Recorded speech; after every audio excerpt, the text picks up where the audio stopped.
Good day, Dr. Lin. I am going to be recording a video reflection on the course and on my journey throughout this course. It has been an honor for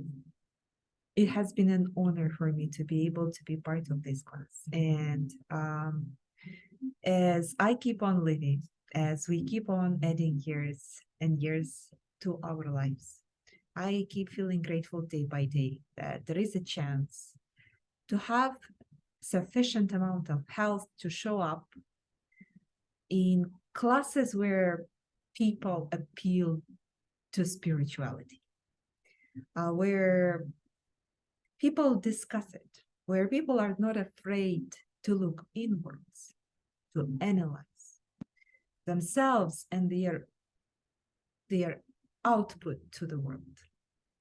Your class is one of such places, and I have been extremely honored, and I feel so grateful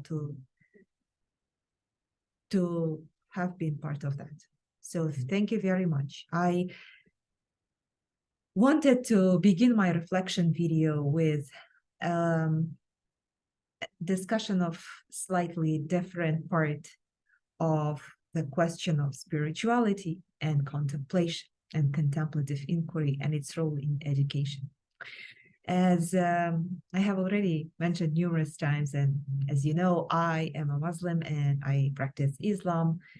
And in our course, there have been students who practiced Christianity, and most probably there are students who had and who have a background, maybe from their times of childhood in Judaism. So all these three religions, they come or they originate through from revelations. So they have scriptures, they have books, and they have the nature and origin of, and they are perceived or regarded by the believers in those religions or who practice those religions as forms of revelations from the God, as an upper power to people through messengers such as Moses, Jesus, and Muhammad. May peace be upon you. So, and that is why it is very interesting that different religious practices and different spiritual knowledge and practices, they are regarded by those who practice them from the point of view of either contemplation as a place from where you can get the knowledge, or revelation as a source of knowledge. They may be viewed quite in an opposition to each other, but there is one very important point. We still find ourselves contemplating, no matter how much I adhere to the religious standards that are presented in Islam, and no matter how well I try to practice those, still there are moments when I contemplate. Even if my foundational knowledge has a source, and I mean foundational religious knowledge has a source, and it is the scripture, like Quran, still there are moments when I contemplate. There isn't much of a difference in any of the spiritual practices in terms of one thing. It unites them. Yes, these are very different ways of practicing spirituality, of developing it. However, there is one thing that unites them, and it is human beings seeking for knowledge, seeking for knowledge outside of the realms of the physical world. And that is what made your course so outstanding for me. in the world nowadays and in the academia of nowadays, you might be a very rare person who one of the most rare, rarest, uh, you're a trailblazer, Dr. Lin, that's for sure. But one of those rarest representatives or professors who brings up or uplifts the argument of the spirit. There is the argument of the matter, there is the argument of the body, of the physical matter, and then there is this argument of the spirit, of mind. Well, people call it consciousness, and many people understand the mind as something that cannot be tangibly felt, caught, right, touched and sensed. That is what unites people who try to engage in the pursuit of spirituality. It is this aspiration to go beyond of the argument of the matter, because we are so tightly, I think we are in that grip of the capitalist neoliberal world, where living otherwise, besides just following the argument of the matter, is just detrimental for that system. And I feel so grateful to you that you showed by your example that there is a world and life beyond it,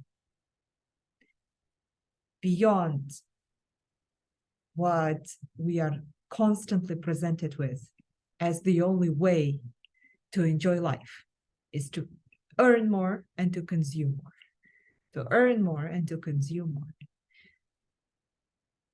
And unfortunately, people link and equal money with power. And the whole system and societies are built on that notion. It makes me very sad, but it makes me also quite scared, because the attempts to actually speak about the value of spirituality, which might outweigh the value of money, from high positions in the society. And if these words come from people who stand so high as you might, Dr. Lin, as a professor, it gives me so much hope. And I hope your students will definitely continue that path and that work, because it is very valuable. Now, Dr. Lin, you also asked us several questions to reflect on. I deeply enjoyed thinking and contemplating about the questions you asked. First and foremost, you asked us what we learned and what we unlearned during the course. One thing that I learned, and I knew it, I kept thinking about it throughout years and years of my life. There were ups and downs. There were different versions of my vision of this. But I think more or less my complete understanding solidified when I was contemplating when taking your course. What I learned is that forgiveness is the work that I do myself. It is quite a lonely path in terms of the amount of work that one needs to do. It is on that person who needs to forgive. Not needs, but if we speak about forgiveness, that is a tremendous amount of work. However, it is very directly connected to fairness. I understood, and what I learned and what I realized throughout your course is that forgiveness doesn't happen inside one human being if that human being did not experience fairness. In some, at least, realm of his life, where he could feel settled and say, okay, I think I can forgive that person or that moment. The fairness should not be directly coming from somebody who actually made that person offended or hurt. Fairness is not tied to a particular place or moment or person. For example, I can be somebody else's fairness, or my actions could contribute to that fairness, even if I had never offended that person directly. So it is, as you kept telling us, it is all the flow of energy. That is why every time we wake up, we energize ourselves. We go on and we go around about our days.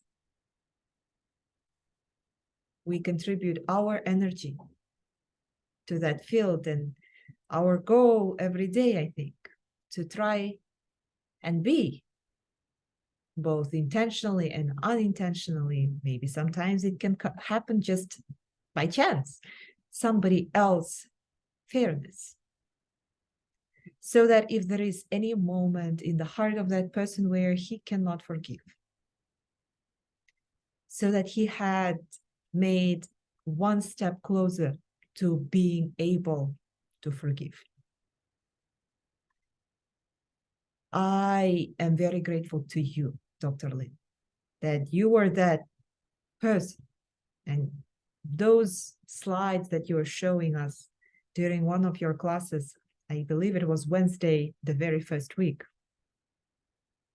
June 15th, if I'm not mistaken, or I might be, 14th. Yeah, June 14th. I am very grateful. You were that moment of, you were one of the contributors to that general field and energy of fairness that gradually kept surrounding me, and I kept gradually accumulating around, so that I could finally have and produce that thought, which led me to the moment where I could say, yes, I think I am able to forgive somebody's inappropriate actions toward me from the past, and wish that person well.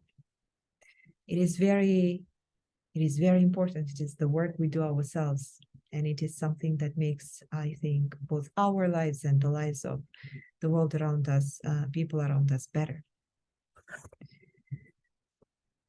The next question, and the next part of the question was, what did I unlearn?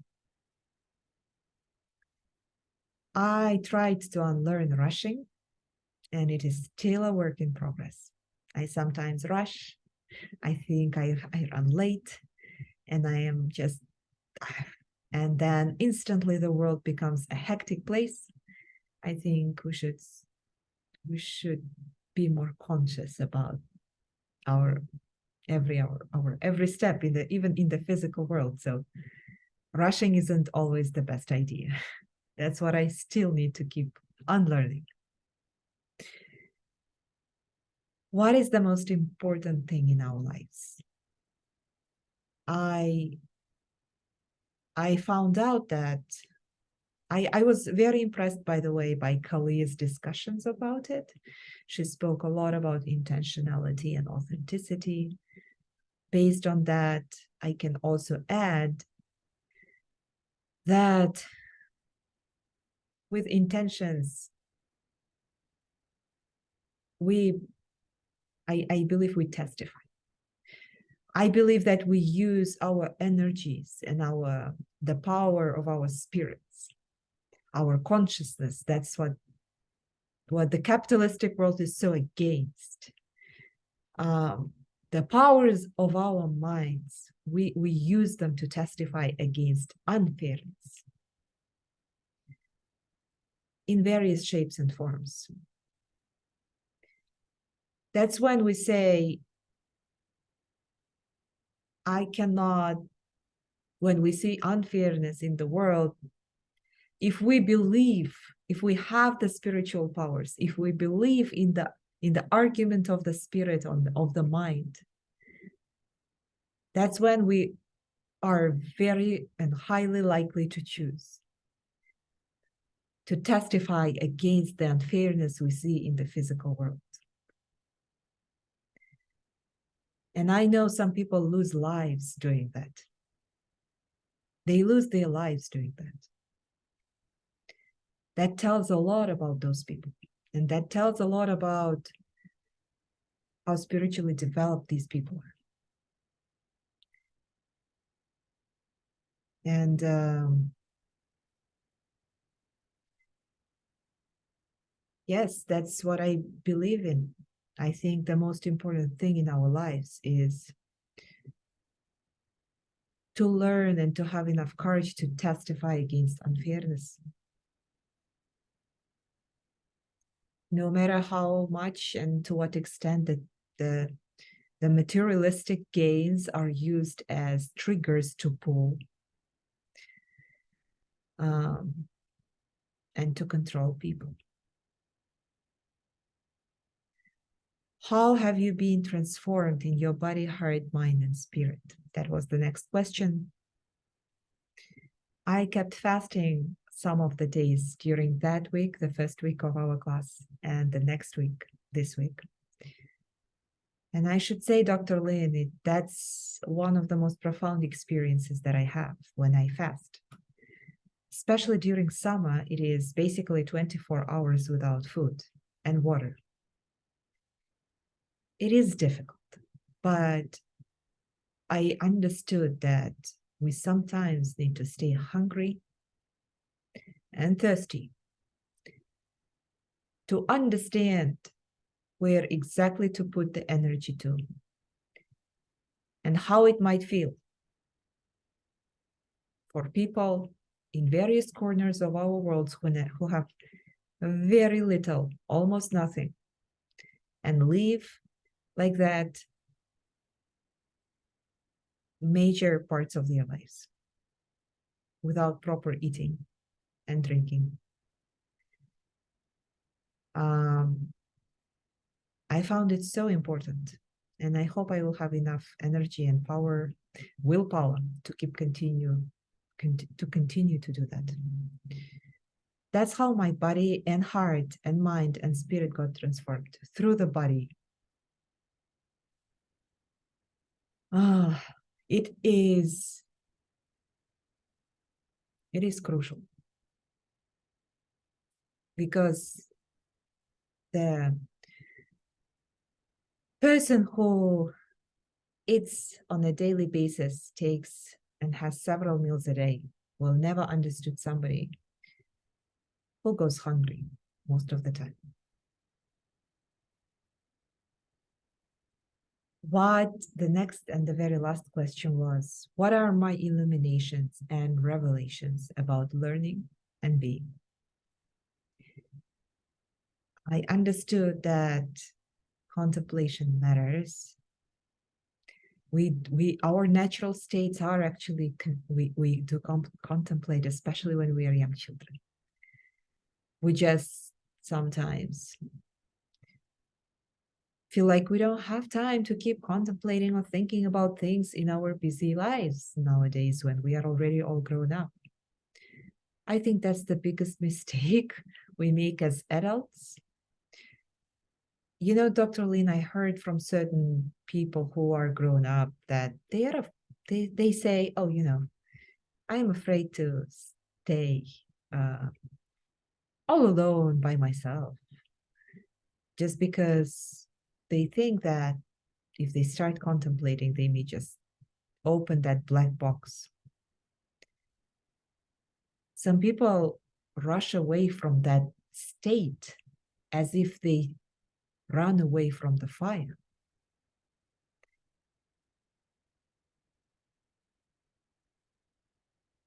And I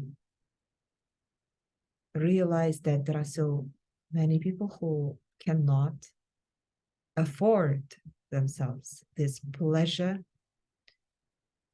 of contemplation. It has been a privilege, but I should say there is responsibility. Whenever we get new piece of information or knowledge through our contemplations, or through, in my case, it's religious practices of following the scripture, Quran, or through that, we add ourselves one more piece of responsibility toward our bucket of knowledge and already existing responsibilities. That's why I consciously rarely use the word privilege, because wherever people want to see privilege, I want to see responsibility. Any privilege comes with the responsibility. So I think it's better if we start using the word responsibility right away before we say privilege. Because privilege, to me, just cement, like, in its meaning, as it goes in the sentence, it signals something we own, but something we aren't quite willing to share. But if we say responsibility, it already signals somebody who listens to us or hears us saying that we are thinking about taking action based off what we know or what we possess. I hope to save this video, and I hope to show it to my children if and when I have them. I don't have them yet now, but I hope they will be able to understand the words that I'm saying here in this video one day. And I hope they will be in the position to agree, or even in the position to add the words and actions which could reflect the values I was discussing here. And hopefully I will be able to show those values to them, not just talk about them, right? Thank you for the course, Dr. Lu.